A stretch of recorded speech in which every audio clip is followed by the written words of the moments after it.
August 8వ తేదీన ప్రభు దగ్గరికి వెళ్ళిపోయాడు మన తండ్రి. ఆగస్టు 8, వినండి, మీకు తెలియాలి ఇవి. ఆగస్టు 8వ తేదీన ప్రభు దగ్గరకు వెళ్ళిపోయాడు. ఆగస్టు 1వ తేదీన బైబిల్ సెమినార్ ప్రారంభించబడింది. August 1 Bible seminar. ఆగస్టు ఇది ప్రభు సన్నిధికి వెళ్ళిపోయాడు ఆయన. మధ్యలో ఎన్ని రోజులు ఉన్నాయేంటి? గట్టిగా ఎత్తుకుంటే 7 రోజులు. ఒకరోజు అంత స్పూన్ ఫీడింగ్, అప్పటికే అన్న శరీరం అంతా గుల్లైపోయింది, కరిగిపోయాడు. 8 రోజుల నిడివిలో ఏదంతా మెత్తగా చేసి ఒక స్పూన్ పెడితే తింటున్నాడు. ఉదయాన్న నాకు కొంచెం తిన్న తర్వాత అందరం అక్కడే ఉన్నాం. పీల్చి అంటాడు, నన్ను బైబిల్ సెమినార్కి తీసుకుని వెళ్ళరా, నేను వాక్యం చెప్పాలి కదా. చూసారా, ఉన్నారండి పనివారు.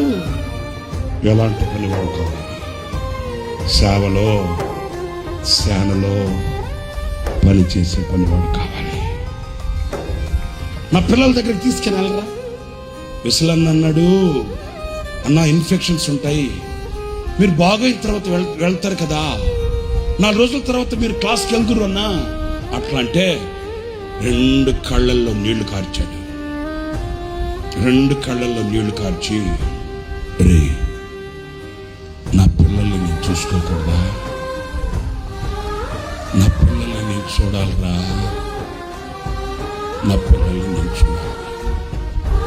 ఆయన కళ్ళల్లో నీళ్లు చూడగానే ఏం చేయాలో అర్థం కాక ఆయన మంచాన్ని అట్లాగే బయటకు పట్టుకొచ్చేసి బైబిల్ సెమినార్కి తీసుకెళ్ళి, ఆ బైబిల్ సెమినార్ పిల్లలకి కనబడేటట్లు మంచాన్ని ఇట్లా ఏటవాళ్ళుగా పెడితే మైక్ కూడా పట్టుకోలేని పరిస్థితుల్లో మేము ఒకరు మైక్ చేతి దగ్గర పట్టుకుంటే మరణమనే మంచం మీద పడుకొని కూడా తన బిడ్డలను కళ్ళారా చూసుకొని 30 గంట వాక్యం చెప్పాడు వాడికి.